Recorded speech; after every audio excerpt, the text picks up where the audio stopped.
वज़ीर-ए-आज़म नरेंद्र मोदी ने झारखंड में तामीरशुदा देवघर हवाई अड्डा और एम्स का इफ्तिताह किया। इस मौके पर झारखंड के गवर्नर रमेश बैस, वज़ीर आला हेमंत सोरेन, शहरी आवाज़ी के मरकजी वज़ीर ज्योतिरादित्य सिंधिया के अलावा बीजेपी के रुकन पार्लियामेंट निशिकांत दुबे मौजूद थे।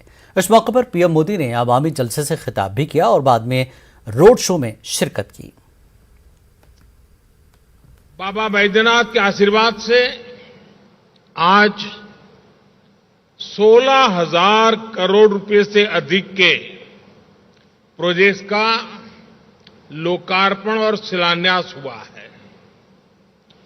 इनसे झारखंड के आधुनिक कनेक्टिविटी, ऊर्जा, स्वास्थ्य, आस्था और पर्यटन को बहुत अधिक बल मिलने वाला है।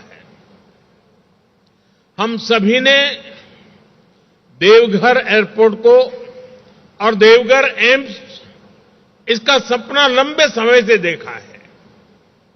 ये सपना भी अब साकार हो रहा है। साथियों, इन प्रोजेक्ट से झारखंड के लाखों लोगों का जीवन तो आसान होगा ही, व्यापार कारोबार के लिए, टूरिज्म के लिए, रोजगार स्वरोजगार के लिए भी अनेक नए अवसर बनेंगे। विकास की इन सभी परियोजनाओं के लिए मैं सभी झारखंड वासियों को बहुत बहुत बधाई देता हूं, अनेक अनेक शुभकामनाएं देता हूं। ये जो प्रोजेक्ट्स हैं, ये झारखंड में भले शुरू हो रहे हैं, लेकिन इनसे झारखंड के अलावा बिहार और पश्चिम बंगाल के भी अनेक क्षेत्रों से सीधा लाभ होगा। यानी ये परियोजनाएं पूर्वी भारत के विकास को भी गति देगी। साथियों, राज्यों के विकास से राष्ट्र का विकास, देश पिछले 8 वर्षों से इसी सोच के साथ काम कर रहा है।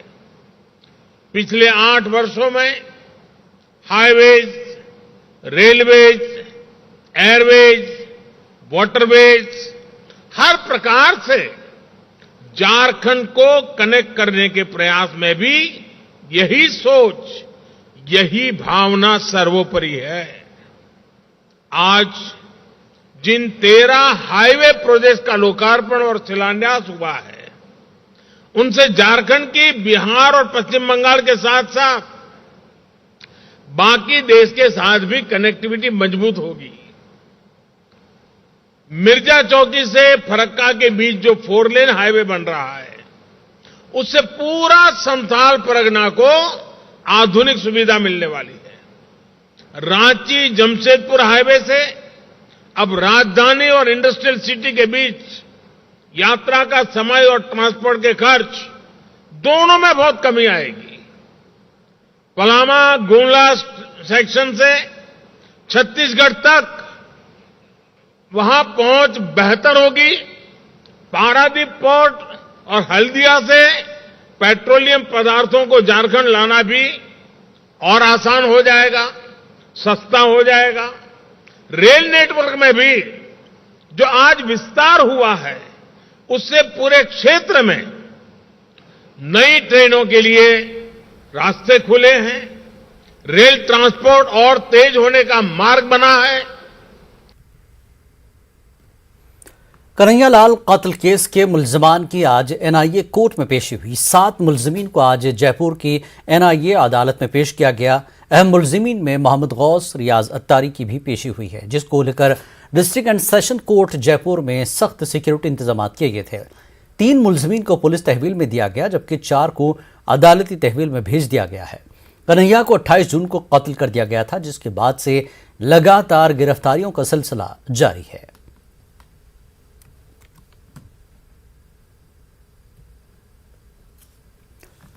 कन्हैयालाल कत्ल केस में एनआईए की टीम एक्शन में है और एनआईए ने अंजुमन कमेटी के सदर मुजीब सिद्दीकी को हिरासत में लिया। एनआईए की टीम सुबह 5 बजे अंजुमन कमेटी के सदर के घर पहुंची। 5 घंटे तक मुजीब और उनके घर वालों से पूछताछ जारी रही। इसके अलावा भी कई लोगों को एनआईए ने गिरफ्त में लिया है, जिनसे पूछताछ जारी है। उदयपुर में 28 जून को हुए कन्हैयालाल हत्याकांड के मामले में एनआईए की टीम आज फिर से उदयपुर पहुंची। उदयपुर के मुखर्जी चौक में सुबह टीम 5:30 बजे पहुंची और अंजुमन कमेटी के सदर मुजीब सिद्दीकी के घर ये टीम पहुंची। उस दौरान टीम ने यहां पर नमाज पढ़ रहे थे मुजीब सिद्दीकी और उनकी पत्नी। उस दौरान टीम ने यहाँ इंतजार किया और इंतजार करने के बाद जब टीम ने घर में प्रवेश किया तो घर की पूरी तरह से तलाशी ली गई। तलाशी के दौरान टीम ने पूछताछ भी की और लगातार करीब 5.5 घंटे यहाँ टीम ने पूछताछ की, लेकिन सभी कमरों में तलाशी के दौरान टीम को किसी तरह की कोई संदिग्ध वस्तु या सामग्री नहीं मिली। ऐसे में टीम लगातार पूछताछ कर रही है और अभी जो है कि टीम जो है कि मुजीब सिद्दीकी को अपने साथ लेकर पूछताछ करने के लिए ले गई। आपको बता दें कि आज शहर भर में से कम 4 से 5 लोगों को पूछताछ कर रही है और दबिशें दी गई। और सबसे बड़ा अपडेट यह देना चाहेंगे कि जो इस अंजुमन कमेटी उसके सचिव फारूक को भी हिरासत में लिया और उनसे भी लगातार जो है कि टीम पूछताछ कर रही है। उदयपुर से कमलेश जखनी, न्यूज़ 18। उदयपुर वाकई को लेकर बीजेपी और कांग्रेस के दरमियान जबानी जंग जारी है। वज़ीर आला अशोक गहलोत ने कहा कि बीजेपी लीडरान ने पहले भी इन मुलजिमीन को बचाने की कोशिश की थी। मीडिया से बात करते हुए गहलोत ने कहा कि मुलजिम जिस मकान में किराए पर रहता था वो भी एक मुसलमान का था। इस मुस्लिम मकान मालिक ने पहले उदयपुर वाकई के मुलजिमीन के खिलाफ शिकायत की थी कि वो उसे हिरासा करते हैं और धमकियां देते हैं और किराया भी नहीं दे रहे हैं। पुलिस के इस मामले में कार्रवाई करने से पहले ही बीजेपी लीडर ये कहते हुए थाने गए थे कि ये हमारा कारकुन है, इसे परेशान न करें। वज़ीर आला ने कहा कि इससे पता चलता है कि इतना बड़ा स्कैंडल करने वाले किसकी गोद में बैठे हैं। वैसे तो आप लोगों ने खुद नहीं और सोशल मीडिया ने काफ़ी कुछ कह दिया है कि किस प्रकार से जो मुख्य अभियुक्त हैं उनके किन के साथ संबंध है, बीजेपी के साथ किस रूप में किस लेवल के संबंध रहे, सबको मालूम है और रोज़ कुछ कुछ खबर आती रहती है। अभी हाल ही में खबर आई कि जब वो जिस मकान में रहते थे किराया, और वहाँ जो मकान मालिक भी मुस्लिम था, उसने शिकायत की पुलिस को कि मुझे तंग करते हैं या पता नहीं किन को कौन कौन लोग घर पे आते हैं, धमकाते हैं और किराया नहीं दे रहे हैं। तो पुलिस कार्रवाई करके पहले ही बीजेपी नेताओं के फ़ोन चले गए थाने के अंदर कि भाई ये हमारा कार्यकर्ता है, इसको तंग मत करो। तो जब ये स्थिति है राजस्थान के अंदर, जिस व्यक्ति ने इतना बड़ा जघन्य अपराध किया, वो किनके गोद में बैठा हुआ था, किनके साथ उनके संबंध थे, वो जग जाहिर हो चुका है। उसका जवाब उन लोगों को देना चाहिए और स्थिति स्पष्ट करनी चाहिए। मैंने आपको घटना बताई कि फ़ोन गए वहाँ पर, जरूरी नहीं कि उनकी बात मानी गई हो, पर जो खबरें आ रही मेरे पास में वो मैंने आपसे शेयर की खाली बस। सीतापुर मामले में फैक्ट चेकर मोहम्मद जुबैर को राहत मिली है। सुप्रीम कोर्ट ने जुबैर की उबूरी जमानत में तौसी कर दी है। अगले अहकाम तक जुबैर की उबूरी जमानत जारी रहेगी। उत्तर प्रदेश पुलिस 4 हफ्तों में जवाब दाखिल करेगी। इस केस की अगली समाअत 7 सितंबर को होगी। हॉट न्यूज के को फाउंडर मोहम्मद जुबैर की यूपी में सीतापुर में जो उनके खिलाफ एफआईआर दर्ज थी, उस मामले में फिलहाल सुप्रीम कोर्ट ने उनकी अंतरिम जमानत को 4 हफ्ते के लिए बढ़ा दिया है। हालांकि मामले की सुनवाई के दौरान यूपी सरकार की तरफ से पेश एसबी राजू की तरफ से ये कहा गया कि वो इस पूरे मामले में अभी जवाबी हलफनामा दाखिल करना चाहते हैं, लिहाजा कोर्ट उन्हें समय दे। हालांकि कोर्ट ने यूपी पुलिस के तरफ से पेश वकील को समय दिया है, यानी कि अब वो 4 हफ्ते में फिलहाल अपना जवाब दाखिल करेंगे। तब तक फिलहाल सीतापुर के मामले में जो मोहम्मद जुबैर के खिलाफ एफआईआर दर्ज है, जिसमें उनको अंतरिम जमानत पहले ही सुप्रीम कोर्ट दे चुका है, उस पूरे मामले पर अब अंतरिम जमानत की अवधि को फिलहाल सुप्रीम कोर्ट ने बढ़ा दिया है। 4 हफ्ते के बाद दोबारा सुप्रीम कोर्ट इस पूरे मामले की सुनवाई करेगा। हालांकि अब 7 सितंबर को मोहम्मद जुबैर की इस अर्जी पर सुप्रीम कोर्ट सुनवाई करेगा। तब तक मोहम्मद जुबैर को सुप्रीम कोर्ट के द्वारा जो अंतरिम जमानत मिली थी, उसकी अवधि को बढ़ाकर राहत बरकरार रखी गई है। कैमरामैन प्रहलाद के साथ सुशील पांडे, न्यूज़ 18 दिल्ली। और इस वक्त उन्नाव से बड़ी खबर आ रही है। उन्नाव के प्राइमरी स्कूल में बच्चे को मारने का वीडियो वायरल हुआ है। मासूम बच्चे को टीचर ने कई थप्पड़ रसीद किए, बाल पकड़ कर की पिटाई और जदोकोब किया है टीचर ने एक मासूम बच्चे को। तो उन्नाव का ये वाकया है। उन्नाव से बड़ी खबर इस वक्त की, एक वीडियो वायरल हुआ है जिसमें उन्नाव के प्राइमरी स्कूल में बच्चे को मारने का वीडियो वायरल हुआ है। मासूम बच्चे को टीचर ने कई थप्पड़ रसीद किए, बाल पकड़कर उसकी पिटाई की। जोरदार मार पिटाई पर अफसरों ने जांच का हुक्म दिया है। तो स्कूल में बच्चे को मारने का वीडियो वायरल हुआ है। मासूम बच्चे को टीचर ने कई थप्पड़ रसीद किए, बाल पकड़कर पिटाई की है और इस पूरे मामले पर अफसरों ने जांच का हुक्म भी दिया है। तो उन्नाव का मामला है ये। उन्नाव के प्राइमरी स्कूल में एक मासूम बच्चे को टीचर ने कई थप्पड़ रसीद कर दिया और बाल पकड़कर उसकी जोरदार पिटाई की। और इस पिटाई के बाद ये वीडियो इतना वायरल हुआ कि अफसरों को जांच का हुक्म देना पड़ा।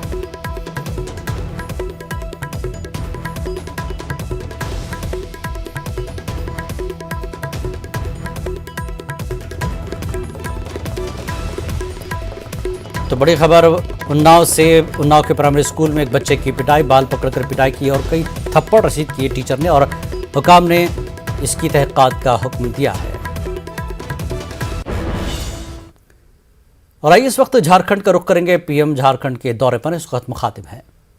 वहां हमारे आदिवासी भाई बहन की रोजी रोटी कमाते हैं। स्टैच्यू ऑफ यूनिटी बनने के बाद लाखों की तादाद में यहां लोग आते हैं और ये टूरिस्ट वहां पर होटल, वहां के ढाबों में हैंडीक्राफ्ट के सामान खरीदना सैकड़ों करोड़ रुपए भी खर्च करते हैं। इसका सीधा लाभ वहां रहने वाले लोगों को हो रहा है, मेरे आदिवासी भाइयों बहनों को हो रहा है। यानी जब पर्यटन बढ़ता है तो इसका फायदा गरीब को होता है, आदिवासी को होता है, दलित, वंचित, पिछड़े को होता है। झारखंड ने भी बढ़ती हुई कनेक्टिविटी, आस्था के स्थलों का सुंदरीकरण, पर्यटन को बढ़ाएगा, यहां पर रोजी रोटी को अवसर देगा, नौजवानों के लिए नए मौके मिलेंगे, स्थानीय लोगों की आय बढ़ेगी। ये हमारी सरकार के लिए बहुत गर्व की बात है कि 15 नवंबर हर कोई गर्व करता है पूरे देश में। 15 नवंबर भगवान बिरसा मुंडा के जन्म दिवस को हमने जनजातीय गौरव दिवस घोषित किया है और अब पूरा हिंदुस्तान हर वर्ष इस बात को मनाएगा। धरती आबा बिरसा मुंडा के बेहतरीन और आधुनिक संग्रहालय के निर्माण का सौभाग्य भी हमें ही मिला है। मुझे विश्वास है जो परियोजनाएं आज हमने शुरू की है वो झारखंड के विकास को नई गति देने जा रही है। भाइयों और बहनों, हमारे लिए सबका साथ, सबका विकास, सबका विश्वास और सबका प्रयास ये सिर्फ नारा नहीं है। कल जो आप दीप जला रहे थे, आज रास्ते पर उमंग उत्साह से जो उमड़ पड़े थे और आज भी जहां मेरी नजर पहुंच रही है लोग ही लोग हैं, इसका मतलब है कि लोगों को विकास चाहिए और विकास के लिए सबका साथ मिलता है और सबका साथ सबका विकास ये मॉडल आज देवघर में सबके सामने नजर आ रहा है। भाइयों बहनों, ये जो विकास हो रहा है ये सिर्फ एक नारा बोलने के लिए नहीं है, ये हमारी निष्ठा का प्रमाण है, हमारी नीयत का प्रमाण है, हमारे परिश्रम का प्रमाण है। बीते 8 वर्षों में हमें उनको सशक्त किया है जिनको पहले सिर्फ राजनीतिक नारों में समेट दिया गया था। वो गरीब, वो आदिवासी, वो दलित, वो पिछड़ा, वो हमारी बहनें, बेटियों जिनका नंबर हमेशा सबसे अंत में आता था, वो आज हमारी सरकार के लिए पहली पंक्ति में है, हमारी प्राथमिकताओं में पहले पायदान पर है। वो क्षेत्र जो विकास की दौड़ में पीछे रह गए, हम उनको आगे लाने के लिए दिन रात मेहनत कर रहे हैं। साथियों, आज बाबा धाम में मैं आपसे एक सवाल करना चाहता हूं।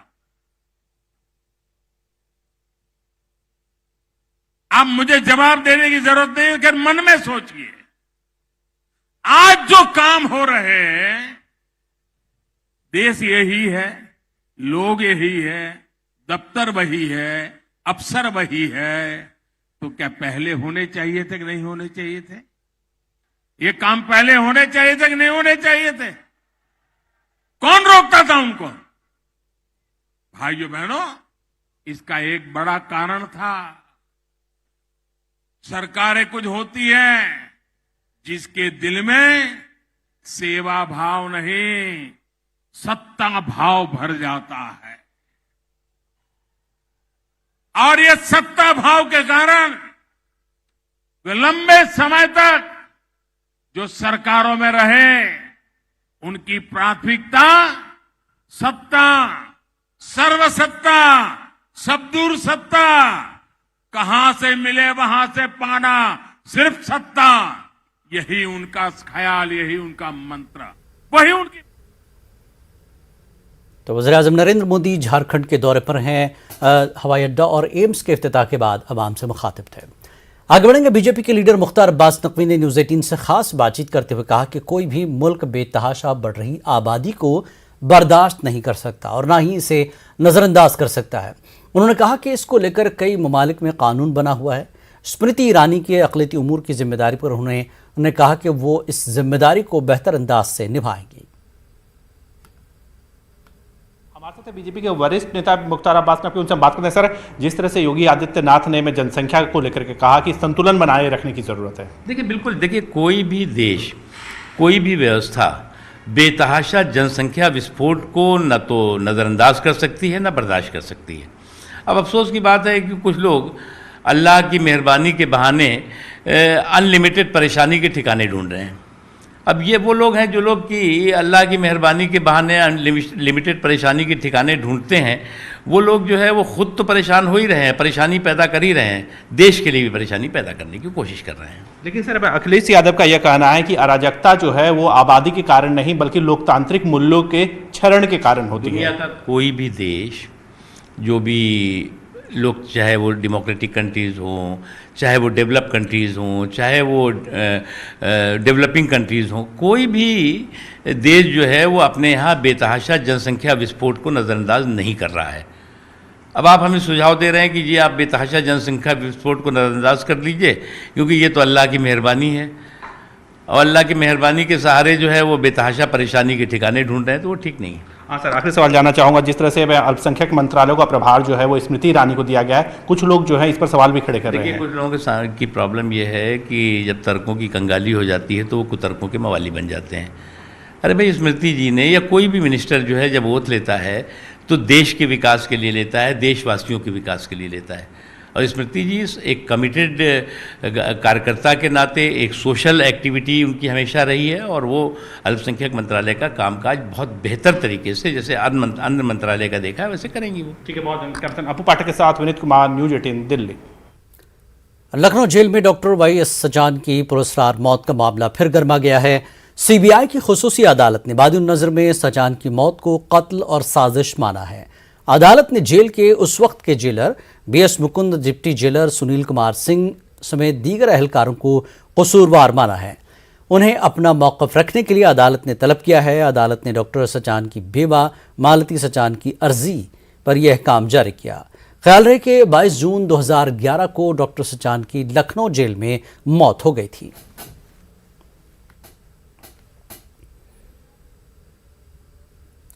सोनिया गांधी को भेजे गए ईडी के समन के मद्देनजर 14 जुलाई को कांग्रेस ने मीटिंग तलब की है। कांग्रेस बड़े मुजाहरे की तैयारी में है। वाज़ेह है कि राहुल गांधी की पेशी के दौरान भी कांग्रेस ने मुजाहरा किया था। वहीं 2 अक्टूबर से शुरू होने वाली पार्टी की भारत जोड़ो यात्रा पर गौर करने के लिए भी मीटिंग बुलाई गई। ज़राए के मुताबिक तमाम AICC जनरल सेक्रेटरीज, मुख्तलिफ रियासतों के इंचार्जेस और PCC सदूर से कहा गया कि वो 14 जुलाई को पार्टी हेडक्वार्टर में Congress general secretary KC Venugopal की मीटिंग में शिरकत करें। आपको बता दें कि कांग्रेस 18 जुलाई से शुरू होने वाले पार्लियामेंट के आइंदा इजलास के लिए पार्टी की हिकमत अमली पर तबादले ख्याल करने के लिए एक और मीटिंग भी करेगी।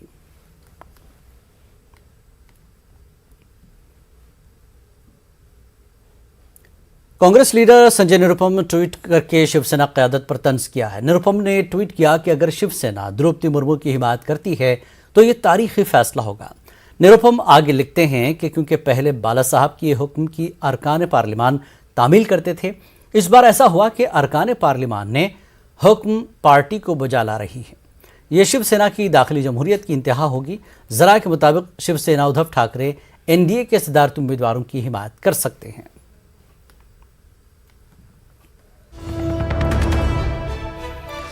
इस वक्त की अहम खबर, पार्लियामेंट के मानसून इजलास से पहले हुकूमत ने बुलाई मीटिंग।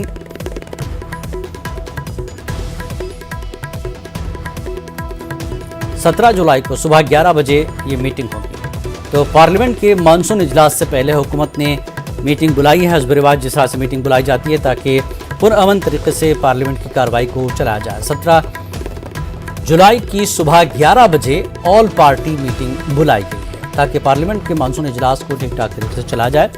और हुकूमत ने पार्लियामेंट के मानसून इजलास की एक मीटिंग बुलाई है। कुल जमाती मीटिंग है। 17 जुलाई की सुबह 11 बजे ऑल पार्टी मीटिंग बुलाई है।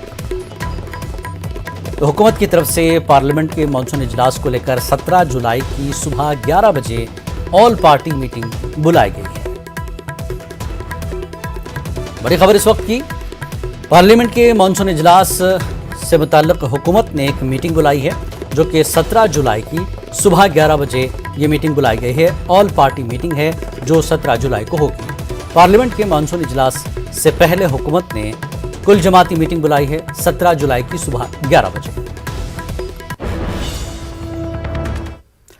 और बढ़ेंगे अगली खबर, गुजरात में बारिश का सिलसिला जारी है। कच्छ और भड़ूच समेत दीगर अजला में हो रही बारिश के नतीजे में कई इलाकों में सैलाब की सी सूरत हाल है। घरों में पानी घुस आया है, सड़कें जलथल हो गई हैं। डांग, नौसारी, तापी, वलसाड़, नर्मदा, सूरत, सौराष्ट्र, जामनगर में भी बारिश ने तबाही मचाई है। हुकूमत की जानिब से राहत कार्य जारी है।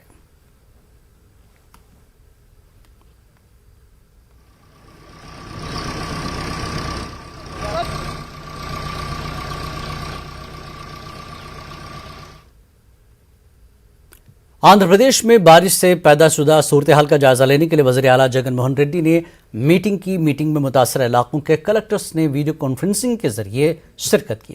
ख्याल है कि साहिली आंध्र प्रदेश में मुसलसल हो रही बारिश से आम जिंदगी मुतासर हुई है। नदियां खतरे के निशान से ऊपर बह रही हैं।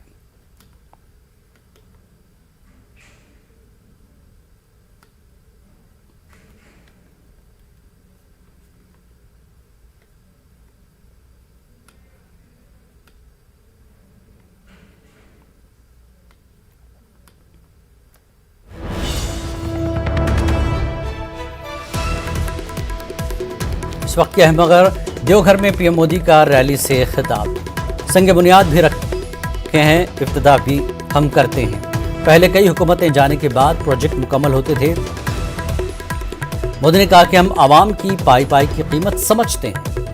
हिंदुस्तान में सेहत के लिए काफ़ी इम्कानात हैं। सेहत से आसपास के गांव और ज़िले को भी फ़ायदा होगा। आपको बता दें, झारखंड में नरेंद्र मोदी ने आज आवाम से खिताब किया।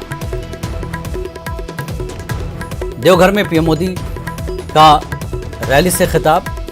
पीएम मोदी ने कहा कि संग बुनियाद भी हम रखते हैं, इफ्तिताह भी हम करते हैं। पहले कई हुकूमतें जाने के बाद प्रोजेक्ट मुकम्मल होते थे। हम आवाम की पाई पाई की कीमत समझते हैं। हिंदुस्तान में सेहत के लिए काफ़ी इम्कानात हैं और सेहत से आसपास के गांव और ज़िलों को भी फ़ायदा होगा।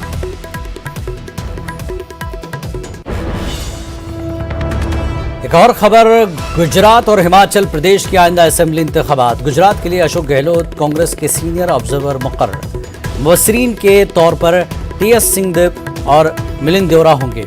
हिमाचल के लिए भूपेश बघेल को सीनियर ऑब्जर्वर मुकर्रर किया गया है। मुबस्सिरीन के तौर पर सचिन पायलट और प्रताप सिंह होंगे। तो बड़ी खबर इस वक्त की, गुजरात और हिमाचल प्रदेश के आइंदा असेंबली इंतखाबात के लिए गुजरात के लिए अशोक गहलोत कांग्रेस के सीनियर ऑब्जर्वर मुकर्रर। मुबस्सिरीन के तौर पर टीएस सिंहदेव और मिलिंद देवरा होंगे और हिमाचल के लिए भूपेश बघेल को सीनियर ऑब्जर्वर मुकर्रर किया गया है। खबरनामे में फिलहाल इतना ही। आदाब।